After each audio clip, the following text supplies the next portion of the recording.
Greetings, friends and fellow rebels, and welcome to the woods. I had a question. Actually, it was a challenge.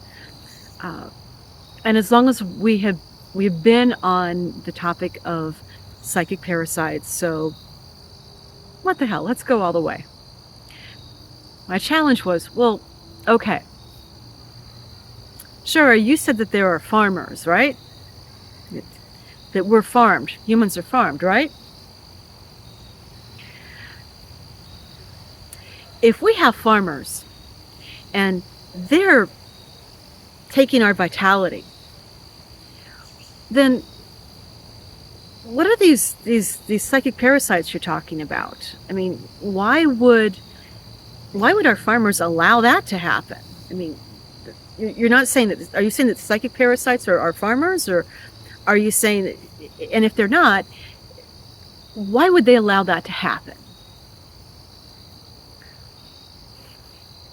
No, psychic parasites are not our farmers. Now, some of the things that can come into us,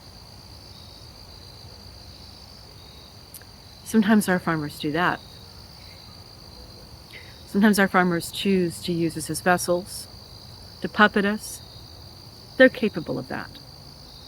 But the parasites can be anything from elemental forms that have decided to take on a life of their own.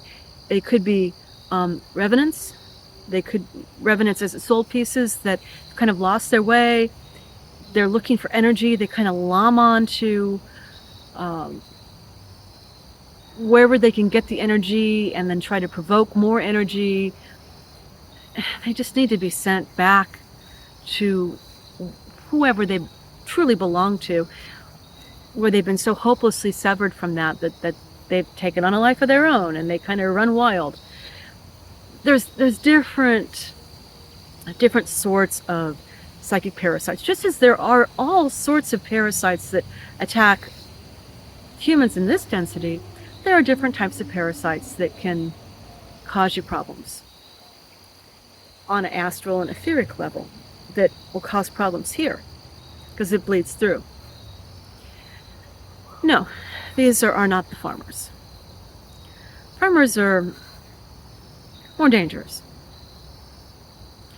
Why do they allow their chattel, their livestock to be harassed, to be bothered? Why do they allow the parasites to take some of the vitality that they want to harvest? It's an easy question to answer. Do you think our farmers go out into the field and kill all of the mosquitoes and the horseflies and any other sort of bug that's going to attach themselves or bother their cattle or their pigs or their sheep or any of the? You think that the average farmer is going to take heroic effort to get the lice off of their geese that are running around in the field? They don't micromanage. Unless you're their pet, then they might. But generally speaking, the livestock, they're just going to be out there doing what they do, and as long as they're relatively penned up and as long as they're available when it's desired to harvest them, and as long as they don't get out of hand and start killing each other or, costing the farmer money because he was expecting the good harvest and instead there's a disease or there's a problem, or they don't really care about the small stuff. And as far as they're concerned, our torment is small stuff. Again, unless you're their pet. They take better care of their pets. They often puppet their pets. There's more I could say about that. You don't want to hear it. But that's the answer to that. They just don't care. It's to them it's small potatoes. If some of us are killed, if they lose a certain amount of their stock, they expect that to happen. They see it as kind of the price of us being more free range. Um, they have humans who aren't free range. We taste better. You know, we have more vitality. There's more to us. There's more they can take from us. And so they prefer us to have an environment where we think we're free and can kind of run around and think we have a life, which, by the way, we now have. Because the planet is cleansing and has been cleansed. But yeah, they don't care about the small stuff. And the small stuff has been hanging around for a while. There's less and less of it all the time, but there's enough of it that we thought it was important to give you a handle on what you could do.